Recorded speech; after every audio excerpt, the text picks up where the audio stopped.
Dito po sa itlog na to, may cobra na po dito, naka ano din sa itlog dito. Nakahalo? Opo, Cobra lang. cobra lang. Kung anong ahas po dito. Sawang bitin? Opo, Sawang bitin? Eh mga ilan lang ang bayawak dyan? tatlo Yung lang ano po din, siguro. yung may itlog din yung bitin, may bayawak, Bayawak din doon.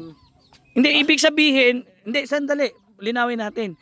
Itong 16 na itlog ng bayawak na to, sa bayawak po talaga galing ang 16 na itlog.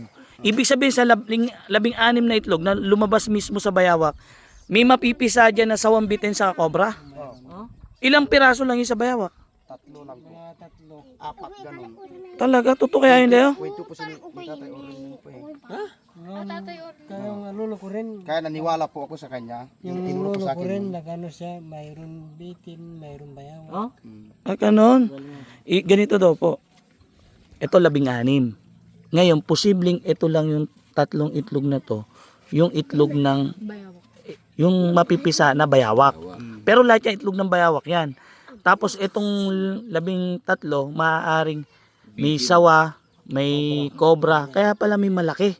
Oh, Yung talibarak din, nandito rin. Yung maliliit na Yung talibarak. malit na ano, Oo, meron din. Oh, meron. anong talibarak? Ano yun? Yung Yung maliliit malilit dito na tumatakbo sa syudad na meron. Kulay green din. Bubule. Oo, yung maliliit. kaso malalaki, ano nila, malaki. Malalaki. Totoo kaya yun? Totoo po. Hindi Itlog ng bayawak yan. Itlog ng isipin nyo, itong 16 na to lumabas sa bayawak eh. Paano nangyari yun? May bitin Halo-halo yung ano niya, ano niya, Kinakain niya? inano niya. Paano yun? Ah, siya ang nagpipisa. Oh, sa kanya galing. Paano yun? Eh paano naman yung mga ahas pagka nangitlog sila? Ahas din pag may itlog siya, mayroon din bayawak, mayroon din ano.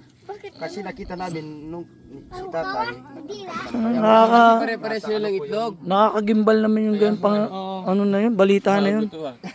Story na. Ito ah. Totoo yun? Totoo seryoso? kahit anong manood po sana, Hindi kayo nagbibiro? Yung ahas din, ano sila, ganyan din yung itlog nila, mahaba. mahaba. O, tudlong-tudlong sila. Sa ahas?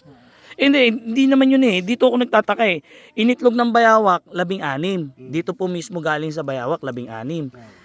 Ang pinagtataka ko, paano magkakaroon ng itlog ng ahas yan eh, sa bayawak mismo galing yun? Yun nga eh. Paano mo ipapaliwanag yun? Mahirap paliwanag. Mahirap paliwanag yun.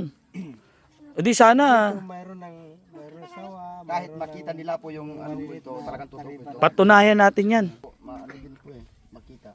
pag ano, napisa na. Di ba para tumigas ang itlog, kailangan himasimasin? Oo,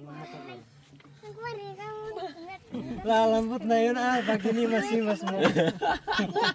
Iba naman yung ano yung itlog ng ano. Itlog ng bayawak? Yung sinasabi ko, kayo talaga. Kaya pala, eto, paano to isang malaki na to? Posibleng ito yung itlog ng bitin.